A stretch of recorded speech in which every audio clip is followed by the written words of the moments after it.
আজকে আমরা গায়ে হলুদে গিয়েছিলাম। আমি আর বাবা কিন্তু একদম ম্যাচিং পরেছি। আমরা সবাই মিলে রিক্সা উঠে নিলাম। আজকের আমার একটা ছোট বোনের গায়ে হলুদ ছিল। ও হলো নিপু, রূপকথার ফ্রেন্ড।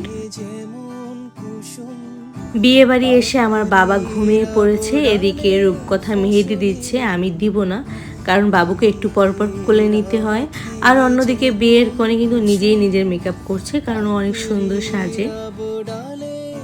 এই যে একটু পরে কিন্তু আমার বাবা উঠে গেছে। এই যে আমার বাবার সাথে সুন্দর কিছু মুহূর্ত। আর এই যে পিছনে রাজন সোনা, তিনিও পাঞ্জাবি পরে নিয়েছে। বিয়েটা ছিল ঘরোয়া, কাবিন হবে ওদের। আর এই যে ঘরে বসে গায়ে হলুদ, কারণ ওই দিন প্রচুর পরিমাণে বৃষ্টি ছিল দুপুরের দিকে। স্নেহকে পেয়ে আমার মনে হয় আমার জীবনের শ্রেষ্ঠ উপহারটি আমি পেয়ে গেছি ঈশ্বরের কাছ থেকে। এই যে জামাই কনে কিন্তু দুজনেই চলে এলো। একটা মেয়ে কখন হাসি খুশি থাকে? যখন সে তার মনের মানুষ পেয়ে যায় তখন। আছো তুমি হৃদয় জুড়ে, ঢেকে রাখে যেমন কুসুম। বর ছিল খুবই লাজুক, একটু পর পর বউকে দেখে মুচকি হাসে। এই যে ঢেকে রাখে যেমন কুসুম, পাপড়ির ডালে ফসলের ঘুম, তেমনি তোমার। আমরা সবাই মিলে বর বউকে গায়ে হলুদ দিচ্ছি। আর বউ আর বর তো অনেক খুশি, তাদের বিয়ে বলে কথা।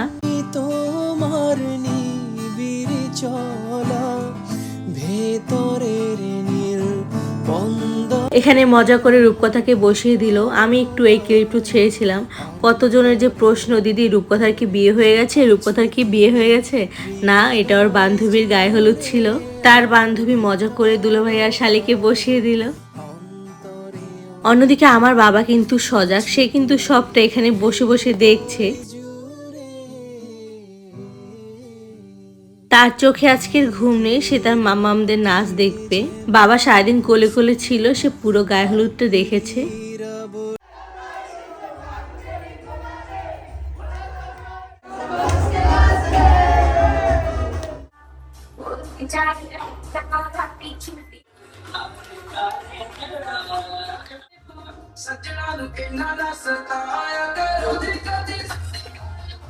পরের দিন বিয়েতে আমি এই ড্রেসটি পরেছিলাম। এই যে আমি আর স্নেহর বাবা এখানে বসে রয়েছি। আর এই হলো লাল টুকটুকে বউ, ওকে আজকে অনেক সুন্দর লাগছিল। ও একদম ঘরোয়াভাবে সেজেছে। তেমনি তোমার নিবিড় চল। সবাই এখানে কাজের জন্য অপেক্ষা করছিল, একটু পরে ওর বিয়ে শুরু হয়ে যাবে। বিয়ে প্রায় শেষের দিকে। আর প্রতিটা মেয়ের কাছে এই দিনটা যে কত সুন্দর, মনে রাখার মতো। সে সবসময় চায় যে একজন সুন্দর বউ সাজবে, লাল টুকটুকে বউ। আর জীবনসঙ্গী যদি মনের মতো হয়, তাহলে সে মেয়ে তো সর্বসুখী।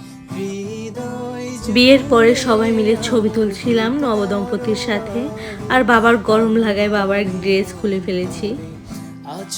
সবাই মিলে খাওয়া দাওয়া করার পর এখানে এসে ওদের ফ্রেন্ডদের নাচ দেখতেছিলাম।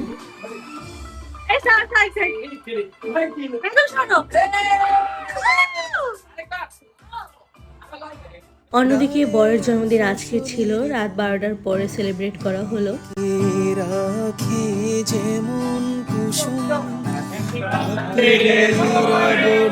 সবাই এই নবদম্পতিদের জন্য অনেক দোয়া করবেন। তো আজকের দিনটা এই পর্যন্ত।